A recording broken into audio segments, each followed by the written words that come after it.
Now here's the second law that changed my life forever in network marketing. I learned the law of sowing and reaping. And in the law of sowing and reaping is also the story of the law of averages. Jot this down. The story of the sower comes from the Bible. I'm an amateur on the Bible, but this is such a useful story. Here's what the story says. And take the notes because the drama's in the details. The sower was ambitious. Evidently he was ambitious. When you read the whole story, you'll conclude, yes, this was an ambitious sower. Here was number two. He had excellent seed. The sower who sowed the seed had excellent seed. And the excellent seed could be an excellent opportunity, an excellent product, an excellent story. So we've got an ambitious sower with excellent seed. But now here's the rest of the details of the story. For your information, for the drama of your life, so you can understand things better. Learning some of this is how I got rich by age 31. Okay. Number one, it says the sower goes out to sow the seed, but the first part of the seed falls by the wayside and the birds get it. So jot this down. The birds are going to get some of the seed. The birds are going to get some of the seed. Now you say, well, Mr. Rohn, what does that mean? Well, I invite John to come to a meeting. He said he'd be there Tuesday night. Tuesday night I show up, John isn't there. I say, John, I wonder why John didn't make it. Now I know the answer. The birds. The birds. John had this great idea of coming to the meeting to look at an opportunity, and somebody stole it and said, you're not going to go see network marketing. And he says, well, maybe not. So have you jotted that down now? The birds are going to get some. Now when the birds get some, you've got two options. Number one is to chase birds. And say, well, let me get a hold of the person that talked him out of coming to the meeting. I'll tear him a new page. But I wouldn't do this. Here's what happens if you go chasing birds. You leave the field. If you go chasing birds now, you leave the field, which is going to distract from your future, not add. So you can't chase birds and try to straighten this stuff out. Here's what it is. It's just one of those things. And here's the best comment when things are a little disappointing. Isn't that interesting? You just have to say, I thought sure he would do that. He promised me. Promised me. But I know it was the bird. And you just have to say, isn't that interesting? Now, here's the rest of the story. It says, the sower kept on sowing. See, that was the secret to his success. He kept on sowing. And if you keep sowing, you can sow more than the birds can get because there aren't enough birds. If you keep sowing, there are some birds, but there's not enough. Because the law of averages will work for you. My mentor taught me, he said, you know, Mr. Rohn, there's only 9 or 10 real nasty, miserable people in the whole world. Now he says they move around a lot, you know, and you're liable to... You'll bump into one once in a while.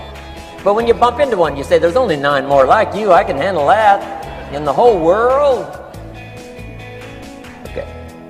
Now here's what else it says. The sower now keeps sowing the seed. Now the seed falls, the story says, on rocky ground where the soil is shallow.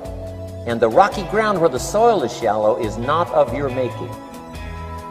Because you had excellent seed and you were an ambitious sower.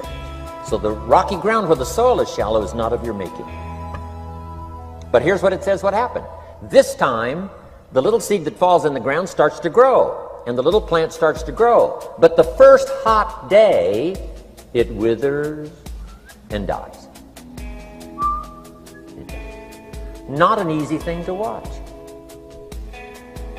I finally get John started. Sure enough, 3 or 4 days later, somebody says, boo! And he goes,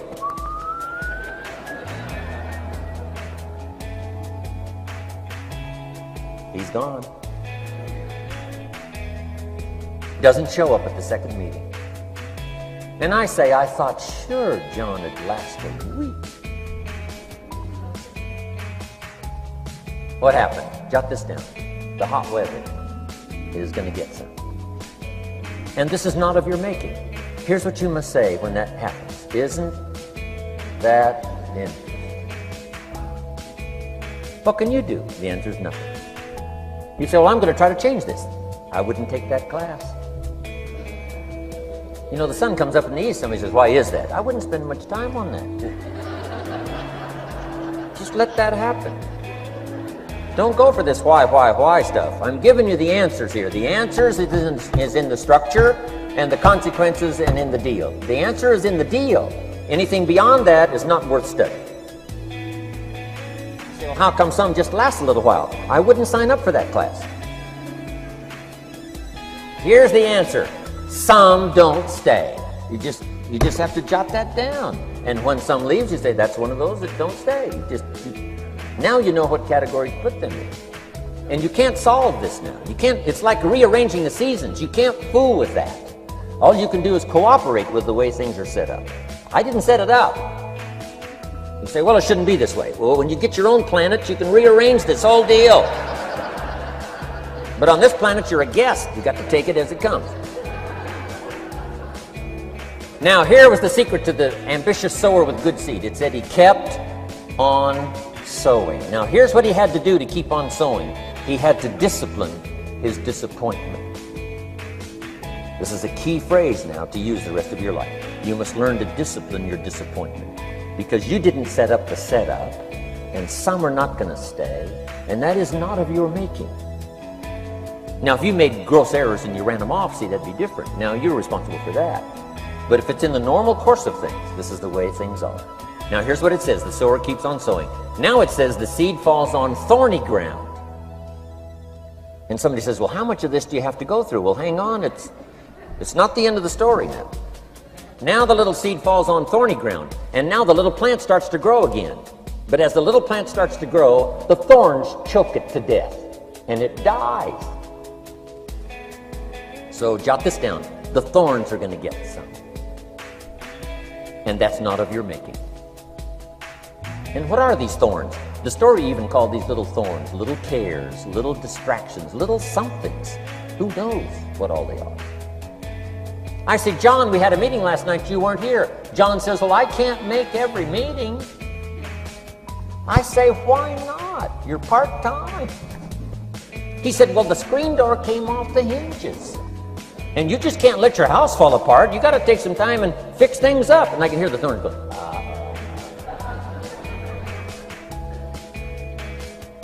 He says some extra trash had piled up in the garage. You can't let mountains of trash take over.